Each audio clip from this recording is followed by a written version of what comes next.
Greetings from South Korea. I am Arirang News AI anchor. Here is the news making headlines today. Speaking at the White House on Tuesday, U.S. President Donald Trump signaled the withdrawal of American forces from Iran within weeks as the Pentagon simultaneously ramps up pressure on Tehran to secure a ceasefire agreement. Trump also added that the U.S. could leave without a deal as long as the U.S. achieves its goal of denuclearizing Iran, and he repeated his claims that Iran is the one that wants a deal. Shortly after this, the White House also announced that at 9 p.m. Wednesday local time, President Trump will address the public on the latest on Operation Epic Fury. According to Press Secretary Caroline Leavitt's X post, it's a quote, an important update on Iran.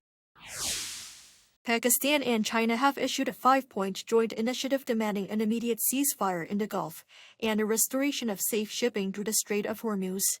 The two foreign ministers met in Beijing on Tuesday as Iran-backed strikes continue to rattle the region and global energy markets, pushing average U.S. gas prices past $4 a gallon for the first time in nearly 4 years.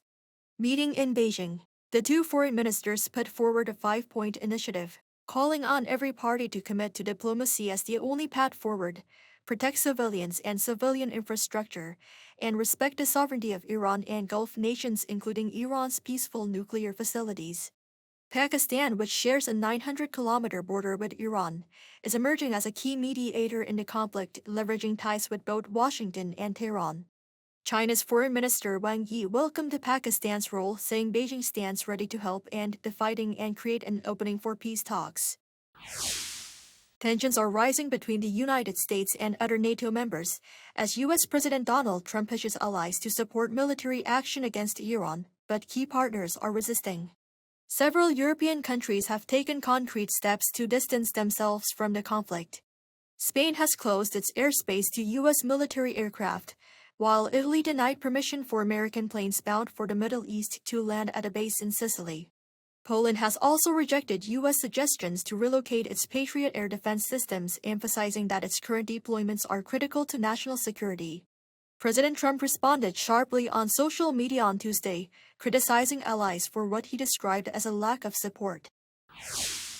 U.S. stocks surged on Tuesday to its best day since last spring on signs of possible de-escalation in the Iran conflict, after the Iranian president signaled openness to negotiations that could help end the war.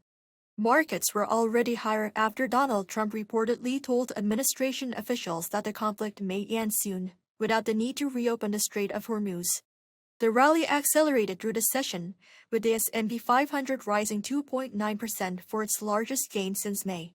The Dow Jones Industrial Average gained 2.5% or more than 1,000 points.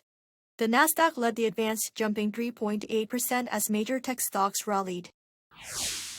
South Korea's exports reached an all-time high in March, hitting $86.1 billion. The Ministry of Trade, Industry and Energy said Wednesday that exports surged 48.3% on year to set the 10th straight monthly record in exports.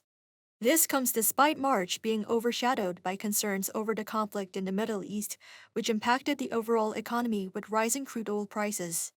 The export surge was heavily driven by the semiconductor sector. Chip exports reached a record monthly high of $32.8 billion. The growth is backed by skyrocketing memory chip prices, with fixed prices for key DRAM and NAND products jumping between 600 and 860% compared to the same period last year. Meanwhile, imports in March rose 13.2% on year to $60.4 billion. This resulted in a trade surplus of $25.7 billion. That is all from me today. Thank you for watching.